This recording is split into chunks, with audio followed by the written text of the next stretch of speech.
Crop news brought to you by Kansas Soybean Commission. The Soybean Checkoff. Progress powered by Kansas farmers. Jerry, thanks for joining us this morning. Congratulations on being the new chair for the Kansas Soybean Commission. So, congratulations. Well, thank you. I don't know, maybe your condolences would be better, but no, they're a good group to work with. So, the checkoff. I mean, you know, people who are on the commission and around the commission kind of really understand the checkoff and how it works. But maybe the bean farmer out in western Kansas who really doesn't get to the office that often and goes to dump his beans, gets his report and looks at the check and sees the checkoff dollars coming out. I mean, those are valuable dollars that really benefit the Kansas soybean farmer. Yeah, I've been around it long enough, you can tell by my white hairs, so I kind of remember the history of how the checkoff started. Of course, in the state of Kansas, we had a checkoff before the national checkoff. And in 1992, the farmers got together under the direction of the American Soybean Association, and they petitioned Congress that we could have a soybean checkoff.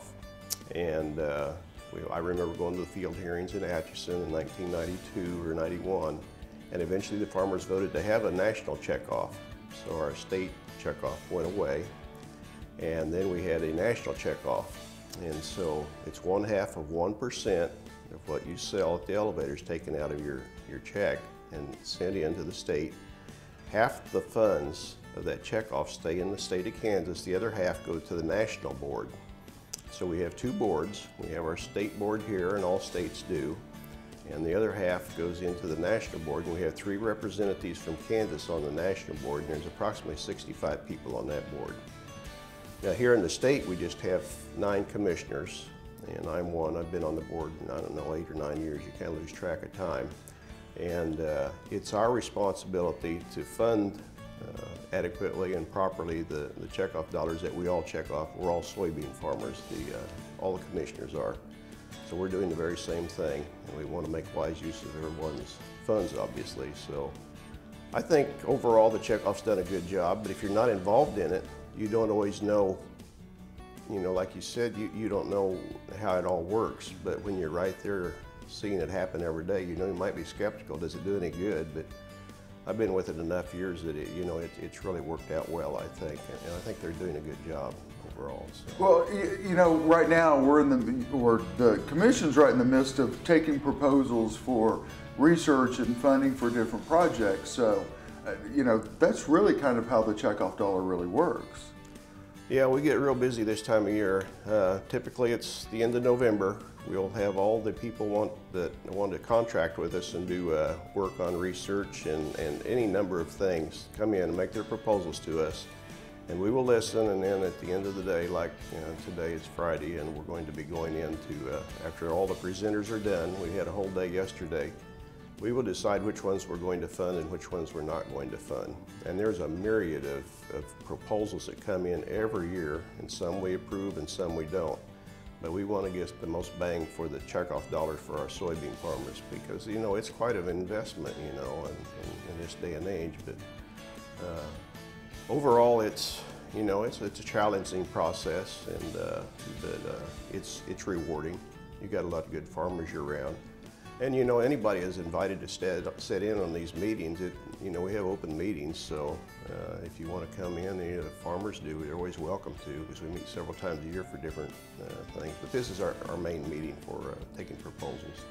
Jerry, we're going to take a quick break. When we come back, let's kind of finish out on kind of how the year's gone. Okay, very good. Thank you.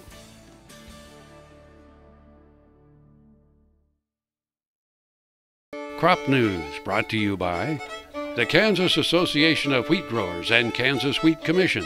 Together, we are Kansas Wheat. Jerry, thank you for staying with us. As we're talking about funding, and I think one of the things that most people don't understand is the amount of dollars that go into research. You look at the year that we've had, the drought. Some years we get a lot of moisture, some years we get no moisture. This past year was one of those. You really need to have the expertise and the varieties of beans to plant in this state that help people maintain bushel count, and you really need to fund research that helps that. And that's kind of what the commission does, and that's kind of what you guys are doing today. Yeah, that's true. We fund a lot of various projects, but a lot of it goes to research.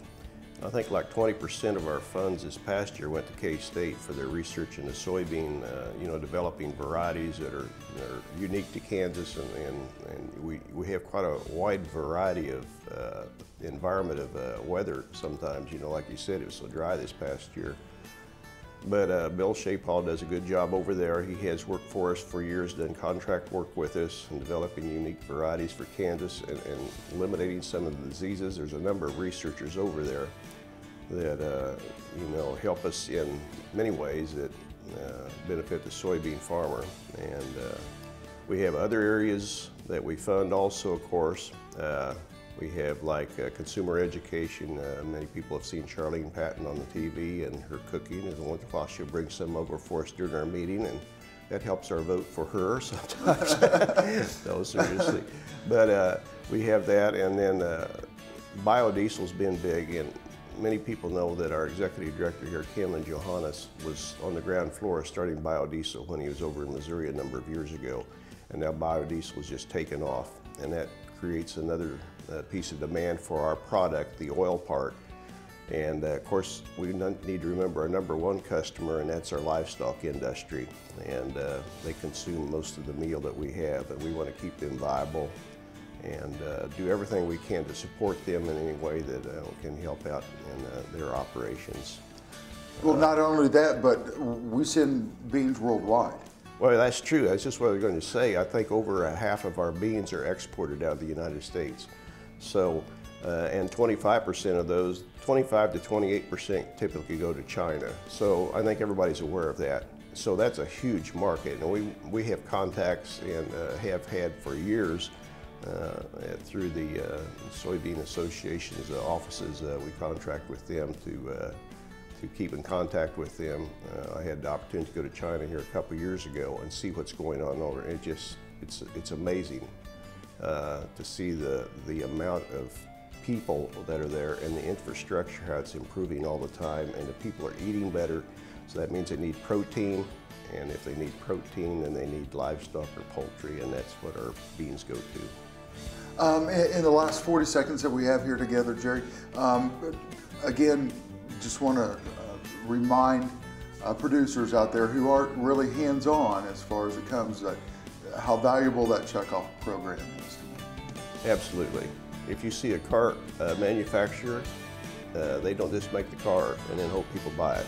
So we need to do something about it. We need to advertise what we're doing and promote it. So we're no different than any other business. We need to treat it like a business and not just produce it and then hope there's a market out there.